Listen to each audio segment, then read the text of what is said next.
Can you daily drive a Miata? Short answer, no. Long answer, maybe. The Miata is a great platform. It's cute, it's pretty affordable, but can you daily drive one? Let me show you what I've learned in 4 years of driving this car and driving it for about 20,000 miles. Now let's start with the obvious. This car is small, and I mean small, but more importantly, it's low. So getting in and out of this car is a complete pain. Let me do it for you.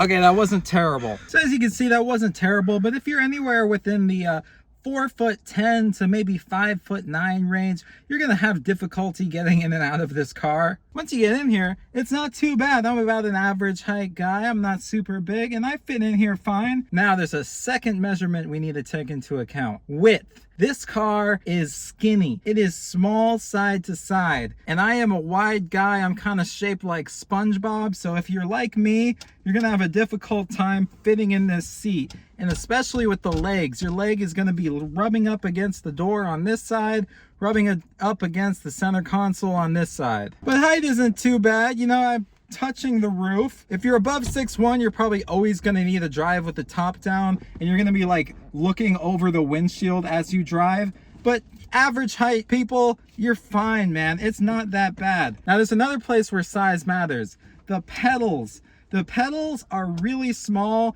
and close together. They're equally far apart from each other, but it's kind of an illusion because they're really close together. You can fit your entire foot over the brake pedal and tap the gas to do a little rev match, and the clutch is super easy to use. Just in and out, no problem whatsoever. You could do this with one toe. It's so easy. I added this little throttle extension thing just to be a little safer, so I can fully get my foot on the brake pedal and tap the gas. But you really don't need that in its stock setup. Now the shifter. The shifter is just so clicky and notchy. It's so easy to use. I'm not entirely sure if the previous owner installed a short shift kit in this car, because it is pretty close together, these gears. But I've seen stock cars, and it's not that much different if this is a short shift kit car, because they're just all so close together, and it's so clicky and notchy. Steering in this car is super easy. It has power steering, but this car is so small it doesn't need it. If this was a manual steering car, you could just go everywhere you wanted. Just throw it, whip it around the road. This steering wheel is so easy to control. I don't like this steering wheel personally. I would go with like a Nardi, like wood grain, smaller racing steering wheel. But this one gets to you to where you're going, and it's just so easy to steer. It's so easy to place on the road too, because like I said, it's so skinny. You can see exactly where you are on the road. Now that we've talked about all that, let's talk about the second biggest problem with this car, and that's gonna be when I pop the hood. Now this engine brings up a large concern, and that's actually a large concern about a small problem. That small problem is the engine itself.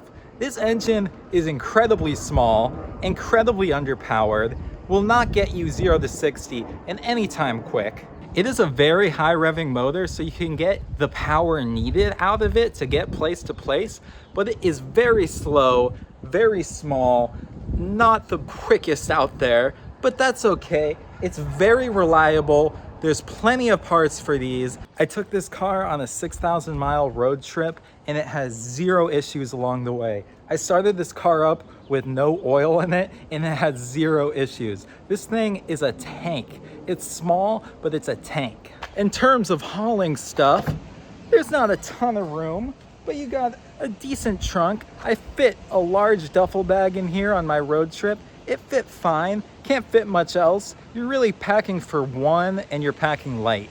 One more thing I'll say about the powertrain. This is a 5-speed. 5 gears is not enough to keep up on the highway. You're idling at about 700,000 RPM while going like 45 on the highway. That's a bit of an exaggeration. I was driving this car like an average of 70 on my road trip, and it was idling like 3,500 RPM. Not terrible. Didn't sound great. It was constantly yelling at you. I have had this car up to about 105 and it did not sound good at all. To answer the question, can you daily drive a Miata? Well, that's really up to you. Like I said, you definitely can. Do you want to? That's a good question. Because if you want to have the back and knees of a 90-year-old from bending down and getting in and out of this car all day, then you want this car. If you want to get honked at on the road constantly for not being able to go 0 to 60 in under like 20 seconds, then this is the car for you. Do you want to feel like when there's a large gust of wind on the highway, it's going to pick you up and fly you away?